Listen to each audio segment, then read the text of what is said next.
세상이 마비되고 온 경제가 침체되고 또 봉쇄되고 인간관계마저 단절되는 이러한 어려움을 겪고 있어요. 이 어려움은 또한 교회들에게 닥쳐오기 시작합니다. 사실 이 질병이 확진되는 것은 교회 만교회 중에 하나예요.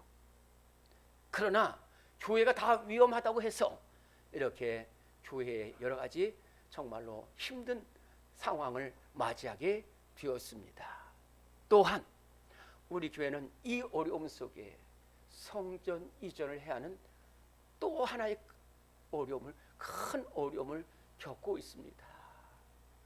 어떻게 해야 된다는 말입니까? 이 고난이 있을 때 어떻게 해야 된다는 말입니까?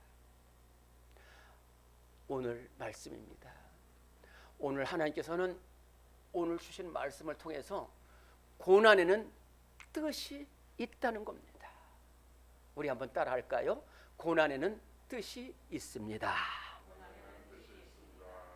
그러면 어떤 뜻이 있느냐? 첫째로 훈련입니다.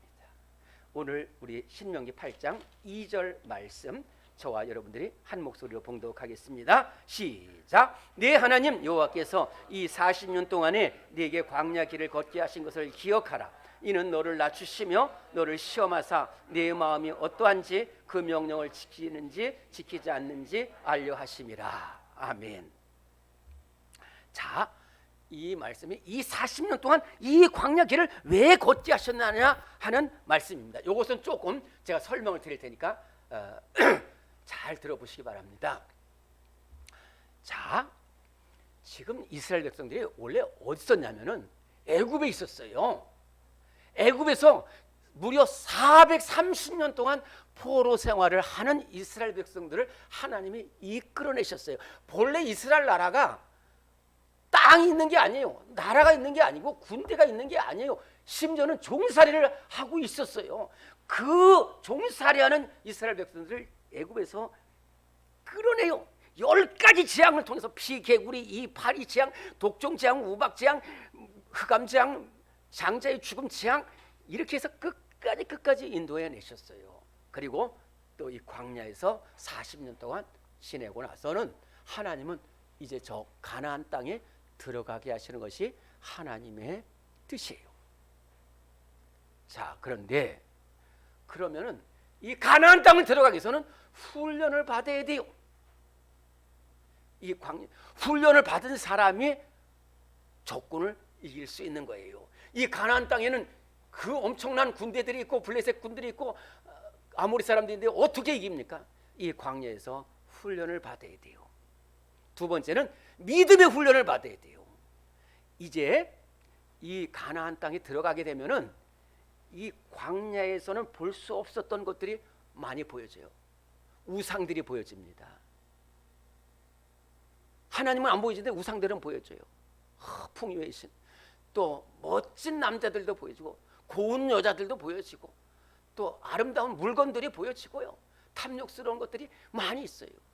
그런데 그대로 넘어가면 다 하나님 떠나서 다 멸망길로 빠진다는 거예요. 그래서 이 광야에서 훈련을 시키는 것입니다. 강한 백성으로 만들고 믿음의 백성으로 만드는 훈련이 있는 거예요. 저는 이 말을 듣고 굉장히 감동을 받은 일이 있어요. 무슨 말이냐면은 선택된 사람이 훈련받는다는 거예요. 아무나 훈련받는 게 아니에요. 여러분들 하나님 백성 아니면 절대 훈련시키지 않습니다. 이스라엘 백성이 하나님의 백성이기 때문에 이 광야에서 훈련을. 이 광야의 특징이 뭐냐? 아무것도 없는 것이에요. 학교도 없고 건물도 없고 뭐 사람도 없고 짐승도 없고 물도 없고 아무것도 없는 것이에요. 여기서는 온전히 하나님만 바라보는 거예요. 이 하나님만 바라보는 훈련을 가지고 가나안 땅에 들어가라 하는 것입니다. 오늘 우리 성도들 이렇게 많은 시험과 환난 중에 있지만은 하나님께서 나를 훈련시켜서 가나안 땅으로 인도하는 축복을 바라보시면서 훈련을 잘 감당할 수 있는 성도들이 되시기를 간절히 바랍니다. 두 번째로는 지금까지 지내온 것이 하나님의 은혜임을 잊지 않는 성도들이 고난을 이겨낼 수 있다는 말씀입니다. 여러분들 신명기라는 말씀은 무슨 말이냐면은 하나님이 다시 한번 주신 하나님의 말씀이라는 거예요. 자, 여러분들 지도가 없지만 제가 잘 설명을 하겠습니다. 애굽이 여기가 있고 그 다음에 여기 모압 평지가 있고 그 다음에 이제 가나안 땅으로 들어가는 거예요. 이 신명기는 광야에서 주신 말씀이 아니라 이 광야를 다 거쳐가지고 이제 눈앞에 보이는 가나안 땅을 들어가기 위해서 거기서 주신 말씀이 신명기입니다. 자, 그러면은 하나님의 은혜를 기억하라는 말은 무슨 얘기냐면 이 광야 40년 동안에 너희같이 비천한 이스라엘 백성들을 어떻게 하나님의 은혜를 베풀어 주신 것을 기억하라는 거예요. 첫째로 애굽에서 건져냈잖아요. 둘째로 대적을 물리쳤어요. 하나님이 그 광야에서 아말렉을 물리쳐 주시고 에돔을 쓰러뜨리고 바산왕을 물리쳐 주셨어요. 시온왕 아모리 왕 시온도 물리쳐 주셨어요. 세 번째는 만나를 내려주셨어요. 광야에서 만나를 내려주셨어요.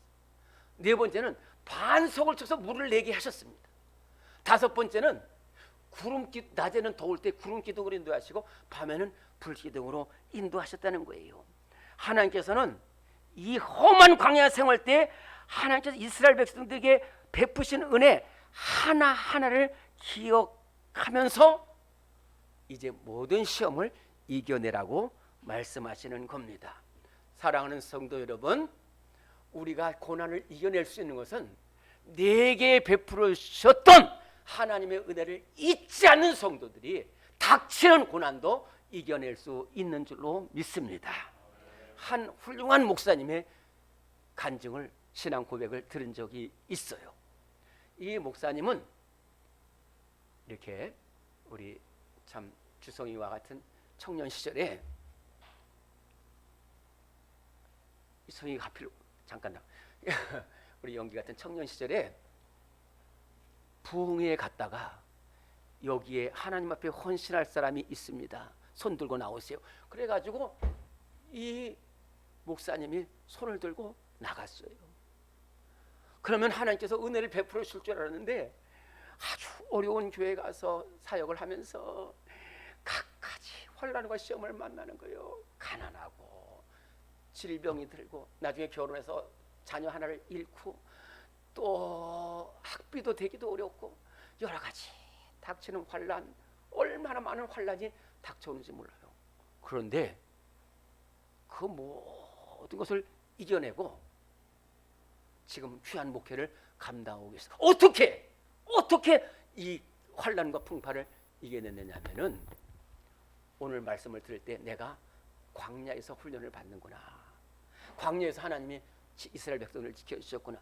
그래가지고 가만히 생각해 보니까 너무너무 하나님 모든 것이 감사할 것이 없는데 오늘 한 명이 감사하다 말씀에 기도하는 중에 너 어디서 태어난 줄 아느냐? 보니까 가난한 집안, 귀신 들린 집안, 싸우는 집안에서 태어났어요. 그런데도 하나님이 학교를 가게 하고 특별히 교회를 가게 하셔서 이렇게 귀한 사역을 맡겨주셨다고 그 하나님의 은혜를 오히려 생각할 때에 그래 앞으로 닥치는 환난도 이겨나갈 수가 있다 해가지고 그 하나님의 은혜를 기억하면서 그 어려움을 이겨서 지금은 귀한 목회를 잘 감당하고 계시는데 오늘 우리에게도 하나님의 은혜를 잊지 않는 성도들이 될 때에 닥쳐오는 모든 고난을 잘 이겨낼 수 있을 줄로 믿습니다. 세 번째로 고난은 우리 성도들을 겸손하게 한다는 겁니다. 우리 3절 말씀 같이 봉독하겠습니다. 시작. 너를 낮추시며 너를 줄이게 하시며 또 너도 알지 못하며 네 조상들도 알지 못하는 만나를 네게 먹이신 것은 사람이 떡으로만 사는 것이 아니요 여호와 입에서 나오는 모든 말씀으로 사는 줄을 네가 알게 하려 하심이니라. 우리 3부 예배에 들어오신 분들은 17절 18절 말씀도 같이 한번 봉독하십시다. 시작. 그러나 네가 마음에 이르기를 내 능력과 내 손의 힘으로 내가 이 재물을 얻었다 말할 것이라. 네 하나님 여호와를 기억하라. 그가 네게 재물 얻을 능력을 주셨습니다. 이같이 하심은 네 조상들에게 맹세하신 언약을 오늘과 같이 이루려 하심이니라. 하나님이 나를 낮추신다는 거예요. 왜 그러냐면은 우리가 하나님의 은혜를 기억하지 않으면 교만해져요. 내가 다 했다는 거예요. 내 힘으로 얻었다는 거예요. 여러분들, 저 한번 말씀드린 기억이 있습니다만은 황새와 개구리 우화가 있어요. 황새가 이렇게 하늘을 나니까 개구리가 너무 자기가 밑에서는 좀 뭐 큰 소리 치는데 하늘을 날아보지 못하는 거예요. 그래가지고 황새야 너는 어떻게 이렇게 하늘 잘 날 수 있냐 그랬더니 황새가 간단해, 너 나 붙잡으면 돼. 그랬더니 황새가 내려와가지고 개구리가 입을 벌려가지고 그것을 잡고서 하늘을 나는 거예요. 그랬더니 밑에 있던 개구리가 야 너 어떻게 해서 그렇게, 그랬더니 개구리가 내가 하는 순간에 입을 딱 떨어진 순간에 땅에 떨어져서 죽었다는 거예요. 이 광야에서 하나님이 다 재물 얻을 능력을 주셨는데 교만하면 안 된다는 거예요. 겸손해야 된다는 거예요. 또 제가 아는 다른 목사님은 항상 겸손하지. 제가 볼 때 너무너무 훌륭하고 저는 그냥 신들매 풀기도 감당치 못할 정도의 훌륭한 목사님이신데 늘 고백하기를 저는 죄인입니다. 하나님 은혜입니다. 진짜로 하나님은 진짜로 그렇게 고백을 해요. 그러니까 그 목사님은 닥쳐오는 환난도 있습니다. 그런데도 다 하나님 은혜에 있으니까 내가 이 고난을 이겨낼 수 있다 하는 믿음을 가지게 되었다 하는 것입니다. 우리가 사방으로 우겨쌈을 당할 때에 겸손하게 하나님만 바라보며 내 힘이 아니라 내 능력이 아니라 하나님의 은혜로 승리했습니다 라고 고백하는 성도들이 닥쳐오는 모든 고난을 잘 이겨내는 성도들이 되실 줄로 믿습니다. 네 번째로는 하나님은 고난을 끝까지 이겨낸 성도들에게 마침내 큰 복과 은혜를 내려주신다는 말씀입니다. 우리 마지막으로 16절 말씀 같이 봉독합니다. 16절 시작. 네 조상들도 알지 못하는 만나를 광야에서 내게 먹이셨나니 이는 다 너를 낮추시며 너를 시험하사 마침내 내게 복을 주려 하심이었느니라. 아멘. 무슨 말이냐? 여러분들, 오늘 우리 교회가 참 어려움이 있습니다. 그러나 나중에는 우리 성도들의 눈물의 기도 헛되지 않아서 마침내 복을 주셔서 가나안 땅에 이르게 하실 줄로 믿습니다. 우리가 고난을 당하면 세상 사람들은 도망가요. 숨어요. 피하여 세상 길로 갑니다. 우리 성도들 가운데도 고난 당할 때에 하나님을 떠나가지고 멸망길로 가는 그런 사람들도 있어요. 그러나 진정한 하나님의 백성은 그래서는 안 된다는 거예요. 멀리 바라보는 거예요. 마침내 복을 주시는 하나님을 바라보라는 거예요. 우리 복음 성가 중에 보면은 왜 나만 겪는 고난이냐고 불평하지 마세요. 고난의 뒤편에 서 있는 주님의 주실 축복 미리 보면서 감사하세요. 남들은 지쳐 있을지라도 당신만은 일어서세요. 이러한 복음 성가가 있습니다. 저는 이 복음 성가를 생각할 때에 욥을 생각합니다. 욥이 얼마나 많은 어려움을 겪게 됐어요. 우리가 당하는 고난 정도가 아닙니다. 다시 한번 말씀드리면은 10명의 자녀를 한꺼번에 잃었어요. 양과 소들을 다 죽이고 잡아갔어요. 그 목자 종들을 다 죽였어요. 그 정도가 아니라 자신은 머리부터 발끝까지 병으로 다 뒤덮였어요. 아내는 욕하고 떠나고 친구들은 배신하고 다 떠났어요. 그럴 때에 또 하나님을 바라봤어요. 나의 가는 길을 하나님이 아시나니 하나님이 나를 단련하신 후에 내가 정금같이 되리라. 이 믿음으로 하나님을 바로 끝까지 했는데 나중에 욥의 노년에 얼마나 복을 주셨는지 정말로 말로 다 할 수 없는 복을 주시고 다 회복시켜 주시고 영광스러운 죽음을 맞이하게 되었다 하는 것입니다. 우리 사랑하는 성도들, 오늘 이렇게 사방으로 어려움을 당하고 있습니다.